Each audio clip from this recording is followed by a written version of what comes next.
To mark President Trump's triumphant first 100 days in office, we've detailed all week how President Trump has been hard at work delivering on the promises he made to the American people. And yesterday, the president once again showcased why he is the most transparent and accessible president in American history when he held his fourth open press cabinet meeting. Every cabinet secretary went into great detail, explaining how their respective agencies are making life better for American families and businesses. And then the president allowed all of you to ask questions on anything you wanted afterwards. One of the main reasons President Trump won nearly 80 million votes, swept all 7 battleground states, and received a resounding mandate from the American public is because of the contrast he presented during the campaign and continues to this day. Everything President Trump's agenda is grounded in one thing: common sense. While the Democrat Party went off the deep end and doubled down on pure craziness, President Trump pledged to restore common sense back to the United States of America.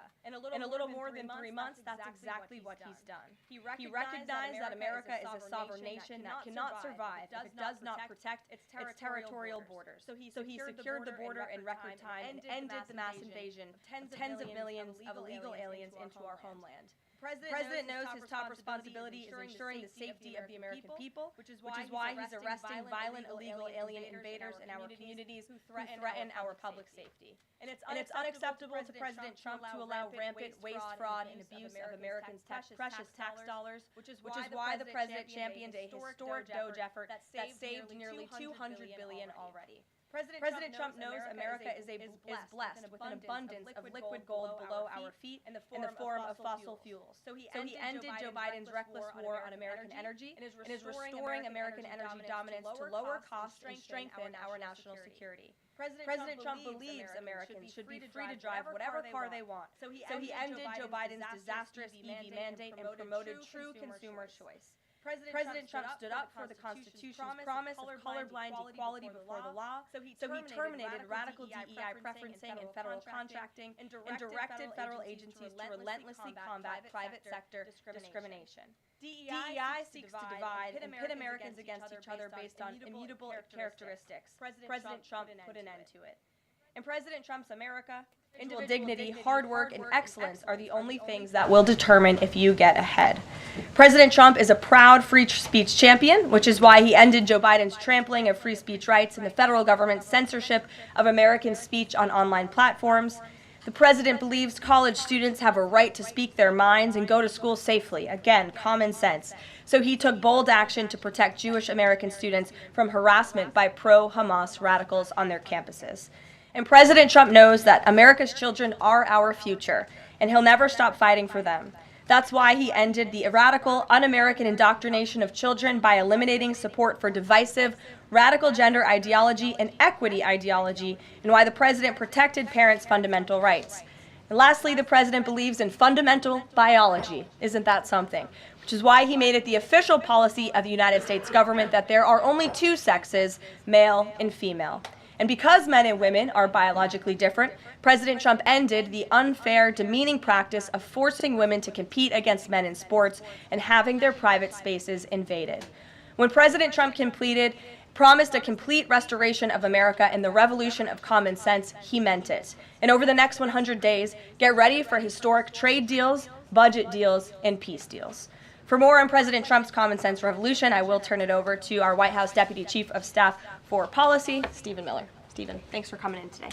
Thank you, Karoline. Great to be up here with you, and great to see so many familiar faces I've had a chance to get to know over a number of years as we gather this morning to continue our celebration of President Trump's unprecedented and historic first 100 days in office, what are without doubt the greatest 100 days to begin any American presidency in the history of this nation. This week you've heard about the historic actions President Trump has taken to secure our homeland, to secure our sovereignty, to secure our economy and our supply chains and our industrial base. Today you're also going to hear from me about what President Trump has done to secure our values, our culture, and our way of life from the unwavering assault from the radical left and the communists and the Democrat Party. One of the most significant crises that President Trump inherited upon taking office was the wave of racial discrimination so-called diversity, equity, and inclusion policies that have taken over both public sector and private sector entities all across the United States of America. Perhaps the most dramatic example of this is that our air traffic controllers were being hired and promoted based on race and gender, not their ability to conduct our nation's air traffic. I would estimate that probably 90% of Americans would agree with the statement that airline safety should be based on your ability to keep, airline safety jobs should be based on your ability to keep planes landing and taking off and flying safely, not on what demographic box you check. President Trump has ended across the entire federal government all hiring, recruiting, retention, promotion, and training based on race and sex. This includes in our law enforcement agencies. So, again, when we took office, even in sensitive law enforcement, national security, and intelligence agencies, we were hiring individuals not on their ability to carry a weapon, not on their ability to keep Americans safe, not on their ability to conduct sensitive intelligence operations, but based upon race and sex. And obviously, that is unacceptable. It's going to be merit-based across the whole federal government. But this wasn't just the federal government. This was the private sector, and this was also, of course, our entire university and education system. So President Trump's Department of Justice, working with other departments and agencies, have made clear that this administration is going to fully enforce Title VI, Title VII, and Title IX of our Federal Civil Rights Code. Discrimination based on race and sex is prohibited by law, and this administration will vigorously enforce that. And companies, small or large, that violate plain text of federal statutes will face appropriate financial and other penalties. This administration is not going to let our society devolve into communist, woke, DEI strangulation. We are going to have a system of merit, which is not just a social and cultural issue, it's an economic issue. When you hire, retain, and recruit based on merit, as President Trump has directed, you advance innovation, you advance growth, you advance investment, you advance job creation, you create the best and safest product for all Americans. When a citizen goes to, say, a hospital in a medical emergency, they don't care what race or sex their doctor or their nurse is. They want the best treatment they can get in that emergency. When they're flying a plane or when they are on an aircraft, they want that pilot to be the best pilot, the safest pilot, not caring what that pilot's race or sex is. This applies across the whole government. In particular, looking at our university system, this administration has opened investigations into universities across the country for violating, and we talk a lot about Supreme Court rulings, universities across this country are in plain and direct violation of the Supreme Court's ruling that affirmative action, as in racial quotas and set-asides, are illegal. Students must be admitted to universities on a color-blind basis. But we have demonstrated through clear evidence that our university system, including our medical schools, and perhaps particularly our medical schools, are engaging in race-based discrimination, racial set-asides, racial quota schemes, and other efforts to evade the Supreme Court's ruling, and again, the plain text of federal statute. So universities are on notice, and universities are already facing the financial consequences of their noncompliance with federal law. The clearest example that we're all familiar with, of course, being Harvard, which is engaged in repeat, systemic, and sustained violations of federal civil rights law. Another area of civil rights law that we talk about a lot, of course, is Title IX, sex-based discrimination. And this administration ended the Biden administration's policy and the Democrat Party's policy of allowing men into women's sports, men into women's spaces. We are using every single legal and financial tool we have at President Trump's direction to make it clear that schools and universities are and will lose federal funds, as you've seen in Maine, if you allow men to invade women's sports and women's spaces.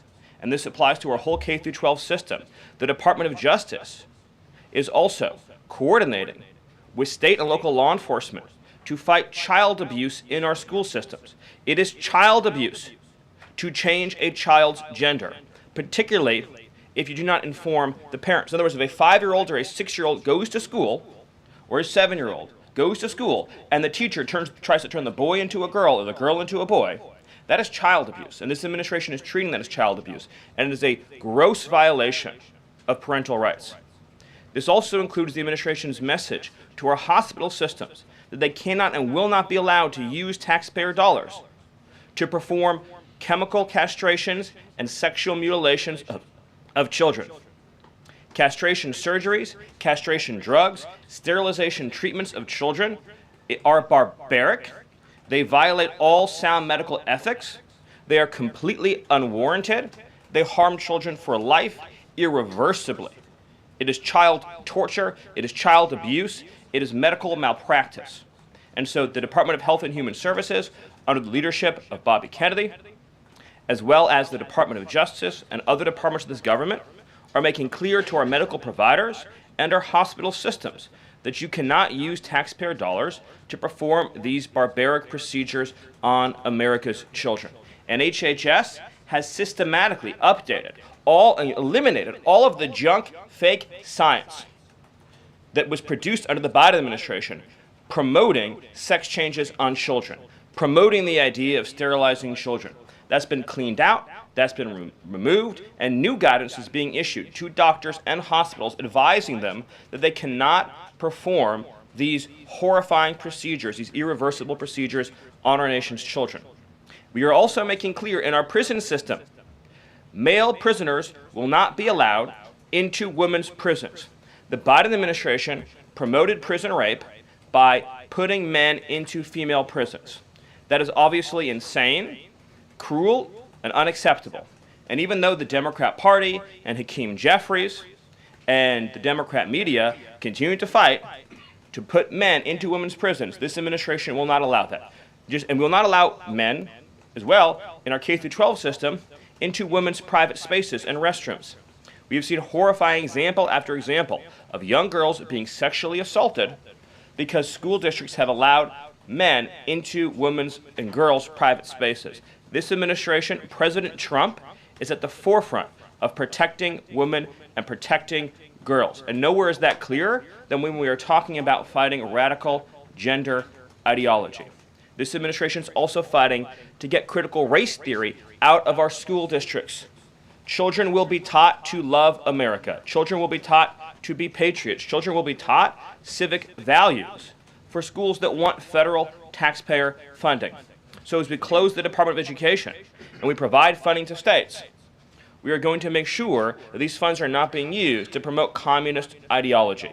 For any nation to be successful, it cannot teach its children to hate themselves and to hate their country. So these are a few of the areas in which President Trump has fought the cancerous, communist, woke culture that was destroying this country, where we were led to believe that men were women, that women were men, that racial discrimination was good, that merit was bad, and that safety and physical security mattered less than the feelings of liberal ideologues. The president has also fought to return the Department of Justice to its core mission of protecting public safety and locking up violent criminals, instead of using the Department of Justice to target conservatives, to target Christians, to target people of faith. The last administration cruelly and shamefully used the power of the Justice Department to go after law-abiding Americans, in particular Trump supporters, conservatives, and Christians. That persecution has ended. The Department of Justice and the FBI are back in the business of going after bad guys, of going after gangs, of going after criminals, and keeping Americans safe. Let me just conclude before taking questions by noting that when you look at the sweep of the first 100 days, every single crisis that has afflicted America for years, sometimes decades, sometimes generations, this president has fought head on. He has taken on every entrenched power structure and system all across this government, this swamp, this town. That includes, of course, the DOGE efforts to slash corrupt, wasteful government spending, graft, and corruption, and to stop billions of taxpayer dollars from going to radical left NGOs. These are left-wing nonprofits that are used to advance illegal immigration, to advance open borders, to advance gender ideology, and to advance all of this insanity that has been turning our country in the wrong direction for so many years. President Trump took head on the trade crisis afflicting this country with the destruction of our manufacturing and industrial base, the shameful betrayal of the American worker by Joe Biden and the globalists that sent all of our supply chains overseas. He took head on the catastrophe of mass, unlimited illegal immigration that was turning us into a failed third world state and achieved the lowest level of illegal immigration in recorded history without even a close second. He took on the economic crisis afflicting this country by reopening American energy, by defeating inflation, by lowering gas prices, by ending the onslaught and reversing the onslaught of federal regulation, by reopening coal, shale, oil, natural gas, and fighting now for the largest tax cut and reform and the largest deregulation reform and the largest energy reform in American history. These are just some of the things that have ushered in the new golden age, along with his fight to restore the peace that we had for 4 years under the previous administration before Joe Biden sunk this planet into bloodshed and war in the Middle East, in Europe, and rising tensions in Asia. President Trump, in every area of conflict around the globe, has been fighting to restore peace, security, stability, harmony. So he inherited an economic catastrophe, a border catastrophe, a public safety catastrophe, and a cultural catastrophe. And in every case, he has reversed those catastrophes and brought America into the new golden age. So I thank you for your time, and I look forward to any questions you have. Awesome. Thank you, Stephen. And as always, we'll start with our new media seat today. Chris Bedford from the Blaze Media. Why don't you kick us off? Thank you very much. Stephen, what is the end goal of the China tariffs right now? Is the idea to open up the Chinese markets through a deal to a better market for exporting American goods to China, or is it a reconfiguration of global trade in a way that isolates China from free countries? Go. So China is a unique situation, obviously. The president has talked at length about what happened to us economically since China's entrance into the World Trade Organization and the trillions and trillions of dollars of trade deficits that we've racked up with China over the period of that time, and what that's meant for our national security, what that's meant for economic security, what that's meant for our supply chains. Obviously, right now, the Secretary of the Treasury is in the process of developing a plan that will answer the questions that you're talking about, but the president's goals have been very clear on these points, which is that he is not going to allow China to continue to steal our intellectual property, to continue to illegally dump and subsidize their goods in our markets, to manipulate their currency, to rack up an unsustainable trade deficit. We need to have a trade relationship with China that does not do harm to our nation's economic and national security. And that has to be the guidepost of any objective. At the same time, tariffs will bring significant revenue into this country that will allow us to pursue our dramatic plan of tax cuts and reforms. Awesome. Great. Bloomberg, go ahead. Hi. First, similar to that question, I'm curious, Kevin Hassett, when he was NBC this morning, he said that they were expecting some sort of news on tariffs by the end of the day. Do you have any insight into that? I don't want to get ahead of any announcement, but I'll just reiterate that right now, countries from all over the world, because of President Trump's leadership, are desperate and dying to make trade deals with the United States. We're going to evaluate each of those deals, and President Trump is personally involved in making sure that these negotiations serve only one interest, which is the interest of the United States of America, and we'll end up with a deal in these cases where, yes, the other countries, obviously, will have their own demands and their own interests, but nothing will go into effect that doesn't serve the interests of America and the American people. Sure. Thank you. Stephen, this morning GM is putting a dollar figure on how much the president's tariffs will impact the company. The CEO says tariffs will cost GM between $4 and $5 billion this year. The CEO of Ford says he can't commit to not raising prices because of tariffs. Is the administration open to doing more to give automakers relief? The question, unfortunately, misses the entire point, which is that U.S. automakers have announced dramatic investments and expansions inside the United States. American auto plants are growing, they are expanding, they're opening new facilities, they're expanding existing facilities that are already in operation, because it is now the case that for the first time in our lives, that American cars receive preference in America's markets. The U.S. auto industry used to control the entire world. I believe the number during the heyday was that 70% of all cars in the world were made in Michigan. And now, of course, we've become a tiny fraction of the global market. And the reason for that is because the United States opened its markets to every single foreign cheater and every single foreign nation that subsidized its goods on the face of the earth. and their markets have been closed to ours. Japan closed their market to our cars. The entire EU closed their market to our cars. South Korea closed their market to our cars. All of the countries I just mentioned have tens of billions of dollars of annual trade deficits in automobiles with the United States. These are supposedly pure nations, nations that have at least a somewhat equivalent per capita GDP.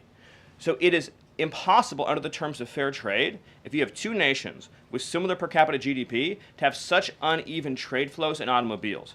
What the president has done with his car tariff, we have the most desirable market in the world, is if you want to sell cars tariff-free, tax-free to our market, your plant has to operate in the United States. The only alternative to that is to have no U.S. automobile industry whatsoever, which is where this was headed, to be clear. If we stayed on this current path, within a few years, there would have been no U.S. automobile industry. And what little was left of it would have been in Mexico.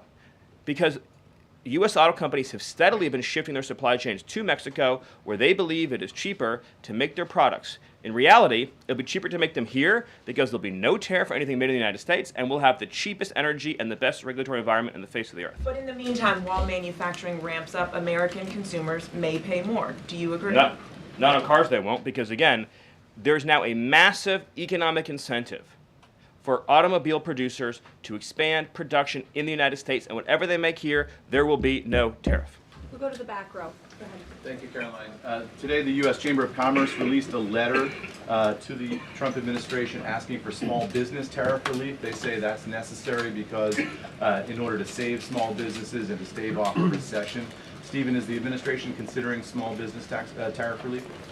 The relief for small businesses is going to come in the form of the largest tax cut in American history. A tax cut, by the way, that every single Democrat is planning to vote against. They're voting for a tax hike on every middle-class family of about $4,000. The president has made clear that there will be 100% expensing for investment in the United States. Companies that invest in the United States will be able to deduct 100% of that cost from their tax liability. This will be the most pro-small business tax bill in American history.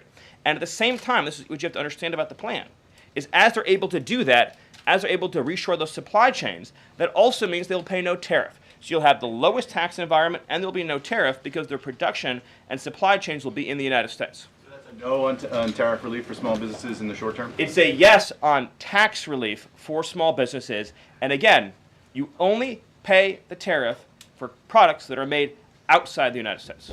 Edward. Yeah, thanks. So on the rare earth mineral deal that was signed last night, when can that deal be operationalized? What's the time frame? And what kind of leverage does that give Ukraine over Russia?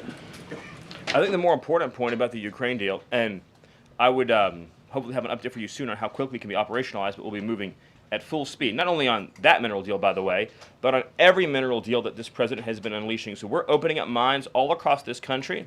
We're also pursuing energy and mineral deals all over the world. Since the president issued his executive order also on deregulating coal, we've seen dramatic coal production increases already in the United States. So we're taking advantage of the trillions of dollars in coal wealth and mineral wealth that exists in the United States. We're a very mineral-rich country. But with respect to that deal, we'll move it and operationalize it as fast as we possibly can. But it's meant to pay back the United States, this is the key point, for the hundreds of billions of dollars that our taxpayers have spent subsidizing the war in Ukraine. So it is repayment to the United States, and that's one of the most important points to understand about it. What's the leverage? Does it give? What kind of leverage does it give? The president's goal, again, is to end the killing, to achieve a peace settlement. That remains, of course, the overriding objective. Thank you so much, Caroline. Thank you, Stephen. Thank you. This administration has stressed the need for price transparency for things like healthcare bills and concert tickets.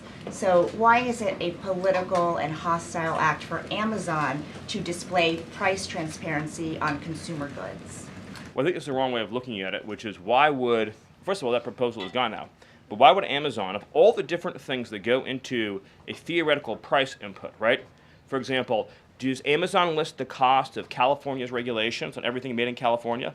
Anything you make in California, you have a massive price increase because of the healthcare regulations that are unworkable in that state, because of the labor regulations that are unworkable in that state, because of the subsidies that go to illegal aliens in that state, because of all the bureaucracy. So anything being produced in California has a massive built-in price hike. So why wouldn't Amazon have a list saying if you purchase it in California, instead of in Alabama, this is the premium that you pay. That you pay. This was a clear attempt by whoever proposed it originally, I don't know, because Amazon says they were never going to do it, to try to undermine our trade negotiations with China. I'll make another important point on this, which is that there's been many complaints about the fact that there are a lot of products that are sold on Amazon that are actually rip-offs of American products that are then stolen by China, and then they take our IP and they put them into products to try to undersell our manufacturer. So to the extent that we are engaged in labeling issues on Amazon, I would say that would be the most significant one to fix, is making sure we're not undercutting American consumers. And then one on Abrego Garcia, please. The administration is reportedly inquiring about his return. Is that to check a box for compliance, or does President Trump want him back on U.S. soil, or both? So, as Secretary Rubio said yesterday in the cabinet meeting, this administration is not going to publicly discuss the inside details of our foreign policy and negotiations with a foreign country. And in particular, we are not going to allow a district court judge to try to become the Secretary of State. Secretary Rubio is the one who, under his leadership and direction at the State Department, is managing the day-to-day relationship with El Salvador. Let's just take a moment, number one, to express our gratitude to El Salvador for agreeing to take some of the most dangerous terrorists off of America's streets and to put them into a safe environment where they cannot continue to engage in acts of terrorism or coordination with the Maduro regime. You may have seen recently an FBI assessment that was unclassified that said that the Maduro regime is using and planning to use Trinidad terrorists to carry out assassination plots on American soil. Now, very few in this room covered that. I'll let you all ask yourselves why you didn't cover it and why your editors didn't assign that story to you. Something I think you should think about on your own. But this is a earth-shattering piece of news. The Biden administration imported the terrorist army that our own FBI assesses is planning assassination strikes on American soil against critics of the Maduro regime. Those are the terrorists that President Trump is finding and apprehending that our Democrat judges and Democrat activists are trying to keep on U.S. soil. Trinidad has the same legal status as Al-Qaeda and ISIS. MS-13 has the same legal status as Al-Qaeda and ISIS. These are foreign terrorists operating on our soil. And our gratitude to El Salvador for agreeing to take custody of these terrorists is immense. With respect to the case that you mentioned, there's now even been more evidence that has been made public of this person's violent, repeated threats and assaults against his spouse, someone who had repeated, documented human trafficking and human smuggling offenses, somebody that has extensively documented membership in MS-13, a terrorist organization, and of course he had MS-13 tattooed on his knuckles. This is a person that was a clear and present danger to the safety of the American people. And it is a sad reflection on the state of our media and many of the outlets represented in this room that you obsessively try to shill for this MS-13 terrorist.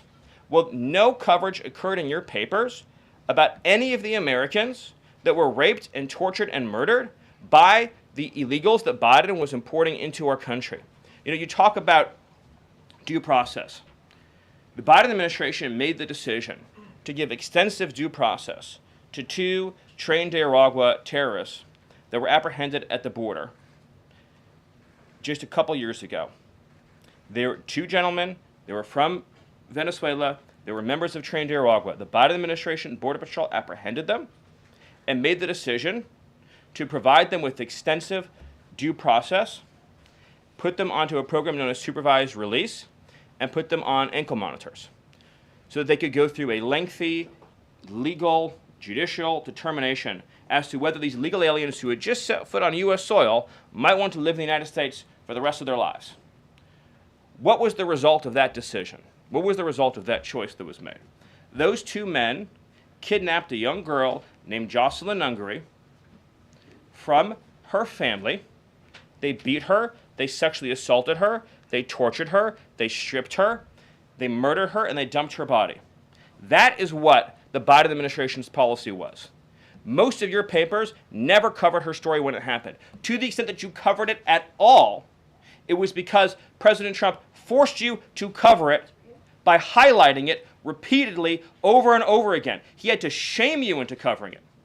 And each and every one of you that sides over and over again with these MS-13 terrorists, to the extent that you have the financial means to do so, you all choose to live in condos or homes or houses as far away from these kinds of gangbangers as you possibly can. If I offered any one of you a rent-free home with no taxes to pay in any of these gang neighborhoods, and I said your neighbors are MS-13 terrorists or Mexican mafia or Sinaloa cartel or Tren de Aragua, I couldn't pay you to live there. But yet you, with your coverage, are trying to force innocent Americans to have these people as their neighbors, and that one day their daughter may be abducted from their home and raped and murdered. So you're not going to get an ounce of sympathy from this administration or President Trump for the terrorists who've invaded our homes and our country. Awesome. Thank you. Peter, we'll take a couple more questions. A couple questions on DOGE, of course, because that's the topic that you're here to speak about, but I want to ask you one other question about the topic of prices. We heard from the president on this just yesterday, right now, on prices and the risk that there could be some short-term, as he said, shortages. He was referring specifically to dolls. What do you tell Americans right now, Stephen, who say they can't afford to, in the president's words, be patient? Americans who voted for President Trump on his promise that he would lower prices across the board on day one. But he did lower prices across the board on day one. Well, grocery prices last month went up 0.4%, of course. So I mean, just across the board, not exclusively eggs. Inflation, as you would acknowledge, is down substantially. Gas prices are down substantially. The new GDP report showed a 22% record increase in investment in the United States of America. So all of the, and don't even, egg prices, of course, which was all you guys talked about for a few days, I think are down like 80%. The reality is that we can either surrender economically to China, or we can reclaim and reshore our manufacturing base and our industrial needs. And it's not just China. In the event of any national emergency, this is the president's first duty as commander-in-chief. In the event of any national emergency, we cannot be reliant on foreign countries for steel, aluminum, energy, technology, any of the essential components that we need to keep this country running. He is fulfilling his duty as commander-in-chief that every president before him had failed to fulfill or even actively betrayed. And despite inheriting all of this, as I mentioned, inflation down, jobs up, and particularly, by the way, jobs for American workers. So for the first time, you look at these jobs reports, the government workers are going down, which artificially, of course, increased previous job totals. The employment of non-citizens is going down. The employment of American citizens is exploding. Remember, all the job gains during the Biden administration, so-called gains, on net were for foreign workers. So if you look at the stock of American workers over his whole administration, they lost jobs on net. So if you're an American worker, you lived through 4 years of a Biden depression. That was the economic reality that now that President Trump is rescuing. And again, if you make your product in America, there's no tariff. And as we develop advanced manufacturing techniques, increased AI, increased robotics, it'll be cheaper and cheaper and cheaper to manufacture in America. But to be clear, you said that prices have gone down across the board. The president himself acknowledged that on toys you may end up paying, on dolls he was referring to, you may end up paying a little bit more right now. So in terms of he was making the point that I think almost every American consumer agrees with. If they had a choice between and I'm a parent of young children, you had a choice between a doll from China that might have, say, lead paint in it, that is not as well constructed as a doll made in America that has a higher environmental and regulatory standard and that is made to a higher degree of quality. And those two products are both on Amazon, that yes, you probably would be willing to pay more for a better made American product. But here's the key point. With the tax cuts, the regulation cuts, the energy price decrease, and everything else that President Trump is doing to unleash this era of American prosperity and prevent the road we were on to get off that road of financial ruin and doom, means that it will be cheaper than ever to make and manufacture in America. I think that answers your question. So I'm going to one more. Stephen, can I just Caroline, can I ask the DOGE question? Can I ask about DOGE? This morning, Peter, we just gave you two questions. Brian, go ahead. DOGE, but I'll wait. That's okay. Thank you. Last night, Kamala Harris delivered her first major speech after losing the election. She attacked Trump personally, attacked the policies. Any comment from the White House on that? Well, I think it was a great reminder to the American people of just how blessed we all are that the leader sitting in the Oval Office today is President Donald Trump and not President Kamala Harris. It was a helpful reminder of just what a travesty and a tragedy that would have been. It would have been the end of America. And it gives me a chance to bring this whole thing home. If we continued on this road of radical regulation, choking off American energy, sending our supply chains to foreign countries, taxing our economy to death, pushing this cancerous woke ideology on our children, ending merit, ending scientific innovation, ending public safety, allowing, everyone goes to the stores these days, everything's locked up, criminals roam free, law-abiding citizens under the previous administration were punished while gangbangers were given red carpet treatment. Democrats, of course, are still giving gangbangers red carpet treatment.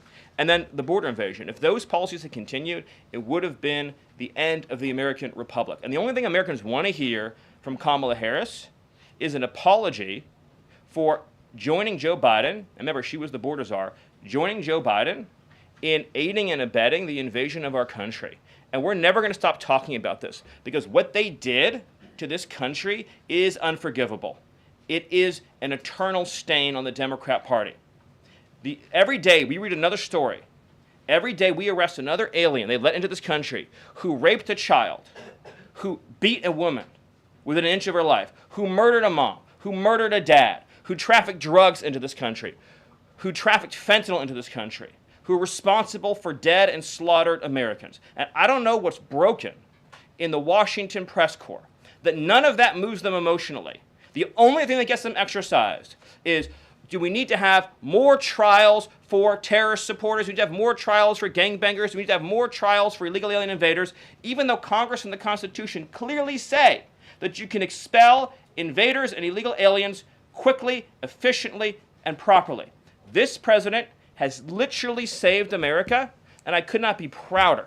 I could not be prouder, as I know Karoline feels the same way, to come every single day to this building where we have a leader sitting in office whose first, last, and every thought is the safety, prosperity, security, and sovereignty of the citizens. That's an important word, people. Citizens of this republic. Thank you all. Thank you, Steve. Thank you for your time.